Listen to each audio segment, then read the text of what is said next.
Bismillah, nyeblok nih, nyeblok nih, nyeblok nih.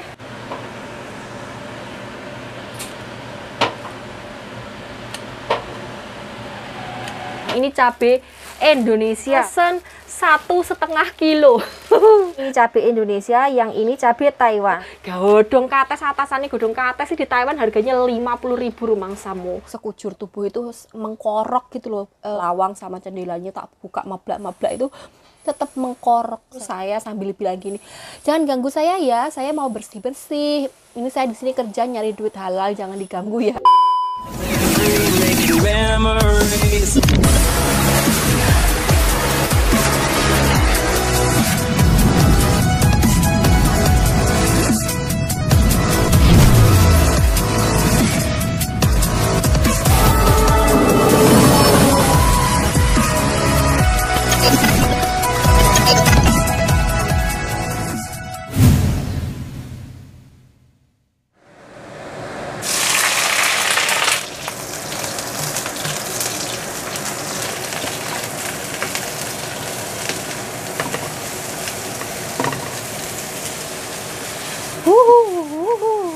Mencela tak wajan-wajan ini merongos. Halo, assalamualaikum warahmatullahi wabarakatuh. Ketemu lagi dengan Dian di Taiwan. Goreng terong teman-teman. Benihnya tak kecilkan dulu biar nggak gosong. Ini itu saya mau masak daging babi cincang. Ini tadi lupa ngetokkan teman-teman. Jadi rada atos. Ini tak ambil yang bagian empuknya saja. Kelihatan nggak sih di kamera? Tak delok sih. Oh, kelihatan. Takutnya nggak kelihatan. Daging babi itu warnanya kayak gini. Teksturnya tuh kayak gini. Saya taunya juga di Taiwan. Ya meopan bah, karena yang di Eloni itu majikannya non muslim, jadi ya makannya ini. Yes ngene iki. Yang penting saya nggak ikut makan kan ya wes.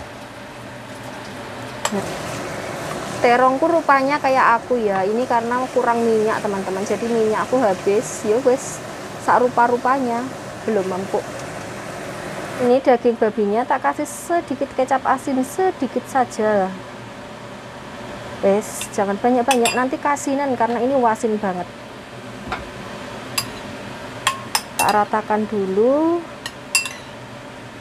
kemudian tak kasih tepung tapioka sedikit. Tak ratakan lagi.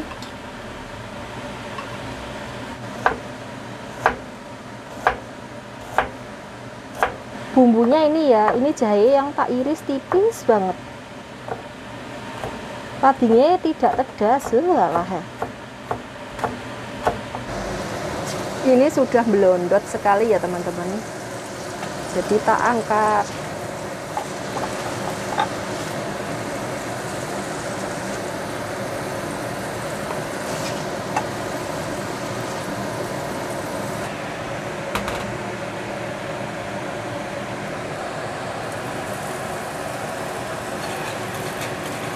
Pakai sumpit, ndak iso, aku dibuli malih, dibuli lagi. Soalnya ini harus dioseng, nanti takutnya tambah berat kabeh wajahnya. Ini tak oseng setengah matang saja ya teman-teman daging babinya. Ini pakai wajan yang non halal, bukan wajan yang halal ya, beda.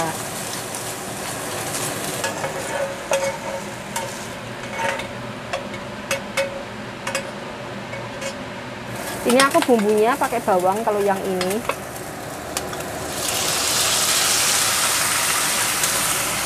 Tak tambahi sedikit air. Terus tak tambahin sedikit kecap manis yo. Ini enggak tak tambahi garam karena sudah tak kasih kecap asin dagingnya, takutnya tambah kasinan. Dan yang terakhir masukin dagingnya. Karena ini dagingnya setengah matang, ini dimatangkan dulu baru bisa diangkat ya.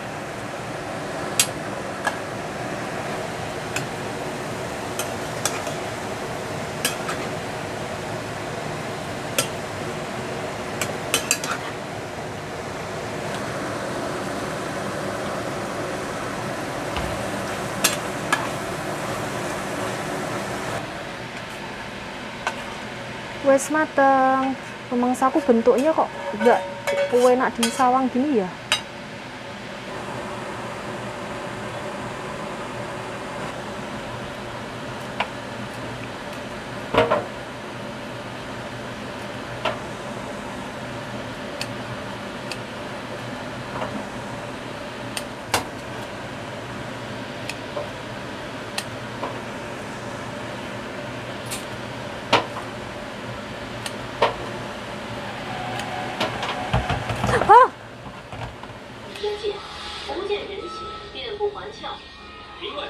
Aku tadi masaknya cepet-cepet teman-teman, soalnya Pak Bos sudah kemeliwar di situ.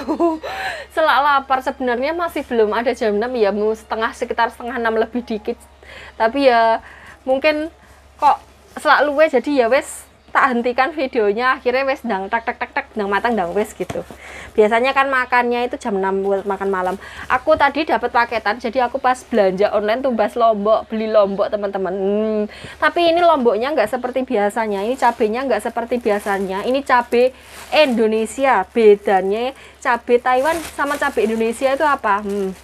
Kalau cabe Taiwan itu biasanya warnanya lebih cerah, terus banyak bijinya, sedangkan cabai Indonesia warnanya kayak gini, lebih ke oranye-oranye gitu ya, dan bijinya jauh lebih sedikit. Kalau cabai Indonesia warnanya oranye-oranye gini. Tak ambilkan cabai Taiwan. Kalau cabai Taiwan itu warnanya merahnya kayak gini, kalau cabai Indonesia kayak gini. Raktoro sih US kue lah. Pokoknya ini aku beli cabai Indonesia, dapatnya dari TikTok, ada yang share video di TikTok, kemudian aku beli langsung, tak hubungi via WhatsApp, langsung pesen 1,5 kilo untuk aku sendiri. Ambune pedes banget. Kalau cabai Indonesia itu enaknya isinya dikit tapi kerosone pedes. Ya jadi pedesnya itu sama, cuman kalau cabai Taiwan itu bijinya banyak banget. Sehingga males masak. Kalau pakai cabai Taiwan itu ampas bijinya itu loh, jan. Ini 1,5 kilogram ini harganya 300 NT, jadi 1 kilonya 200 NT, bukan cin ya tapi kilo. 1 kilonya 200 NT, 200 NT itu 100.000, jadi ini dua harganya 150.000 rupiah 1,5 kilo. Ya wes, harganya kurang lebih sama dengan cabai di Indonesia ya. Terus kemudian aku beli ini daun pepaya. Merutuk saudara-saudara. Ini daun pepaya aku belinya 100 NT, dapatnya segini. 100 NT itu 50.000 yo. Godong kates atasannya godong kates sih di Taiwan harganya 50.000 rumangsamu. Dapatnya segini. Sebenarnya ini 150.000. 150.000 itu 75.000 rupiah ya, dapat mengoleh godong kates kayak gini. Rumangsamu arep mangan godong kates aja kalau di luar negeri kayak gini loh perjuangannya. Dadak tuku-tuku via online. Kalau di Indonesia dadak wes metel di tritesnya tetangga itu udah selesai beres. Ini sebenarnya itu harganya 100 NT, tapi nggak tahu kenapa tagihannya yang datang itu kok harusnya kan totalnya semuanya 600 ya, berikut ongkirnya, cabenya 300, ininya 100, ongkirnya 200. Harusnya tagihannya kan 600 NT, tapi malah tagihannya yang datang 650 US ben lah.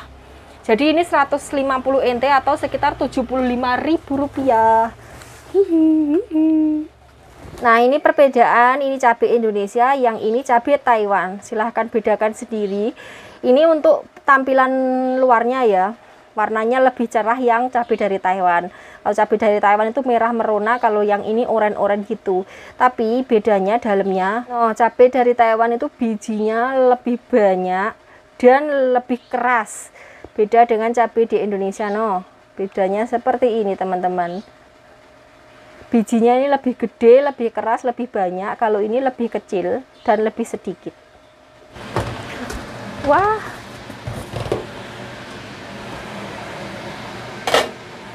Ini sudah tak kasih air garam ya. Sekarang mau tak rebus dulu. Sudah lama ndak makan godong kates. Godong kates saya bendino diperintili sama Simbah, jadi ndak kober megek teman-teman.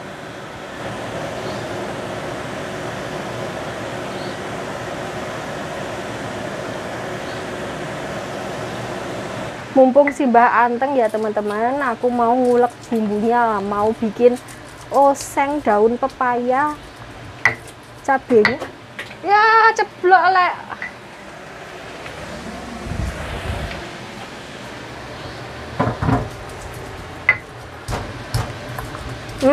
Baru aja diulek, cabenya wes sabune sengaknya. Pedesnya sudah terasa ini.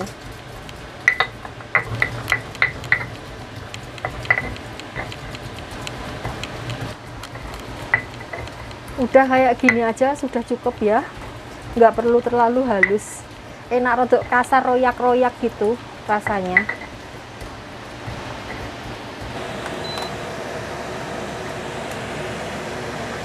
Bismillah. Ini tadi belum tak cuci, jadi dicucinya setelah digodok seperti ini. Banyunya anget. Bismillah. Jadi dicuci ini buat ngilangi pahitnya, tidak terlalu pahit gitu loh. Ini sudah tak cuci, sudah tak peres, terus mau tak iris kecil-kecil gini, jadi kalau dimakan biar tidak nyeloloti gitu. Godong katesnya jangan nom-nom kayak yang nonton.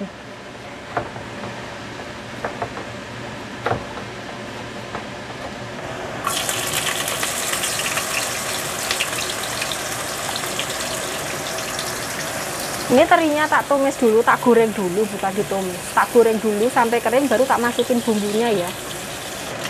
Oke, sekarang tak masukin bumbunya, ditumis. Ini masih setengah banget. Harum. Tapi nggak tahu ini cabenya pedes apa enggak ya. Gosong bumbuku, besti.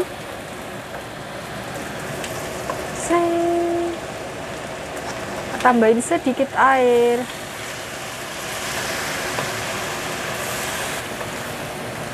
Aku itu kalau masak, kalau nggak kasinan ya pasti gosong. Wes kena tak titeni. Pantasnya jadi istri orang kaya yang nggak usah masak ini. Ngipi ya. Amin gitu aja deh. Siapa tahu beneran jadi istri orang kaya.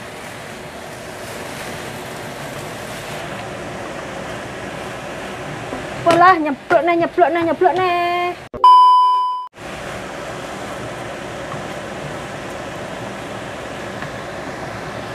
Ini tadi sudah tak kasih garam, sekarang karek nambahi penyedap rasa. Aku pakai Royco yang rasa ayam. Kenapa Royco-nya kok banyak sekali, Mbak? Karena Royco di Taiwan itu rasanya tidak sestrong Royco di Indonesia. Kan menyesuaikan negaranya.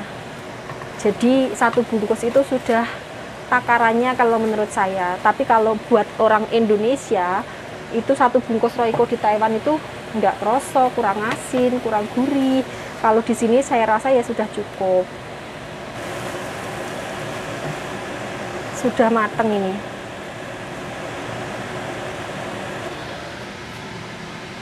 Wah. Oh, wes matang, sudah matang. Oseng bunga oseng daun pepaya. Oh, alhamdulillah ini masih enak banget.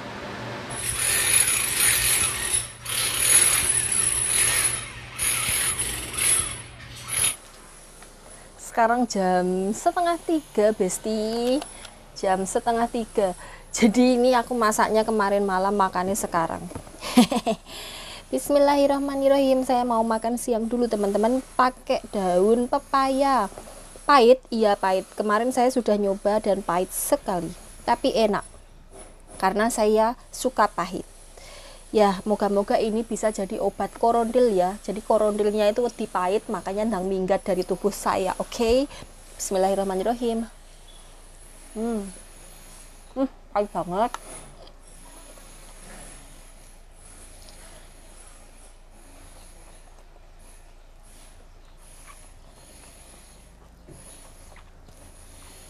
Pahit ya, ini nggak kayak pare. Kalau pare tak buat lalapan itu nggak pahit. Ya pahit kalau dimakan parenya doang, tapi kalau buat lalapan rasanya kayak jadi seger gitu, pahitnya ini nggak terasa gitu. Tapi ini beneran pahit.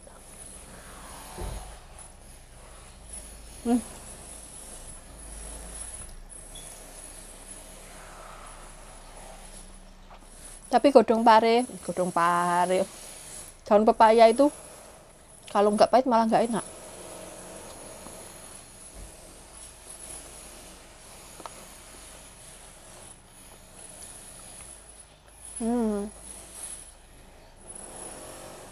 abaikan gombalan saya yang paling kepepes.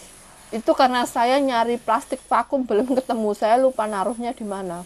Baju musim dingin kalau nggak di packing sama plastik vakum menghabiskan ruang teman-teman karena tebel.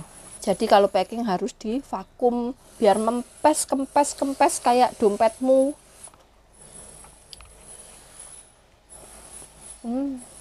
Ini tuh suaranya berisik. Saya nggak tahu masuk ke kamera apa enggak, masuk ke video apa enggak. Yang jelas nanti depan rumah, depannya lagi itu ada rumah suwung. Jadi rumahnya Mbak Kun, Mas Pocoy, dibongkar, direnovasi, makanya berisik.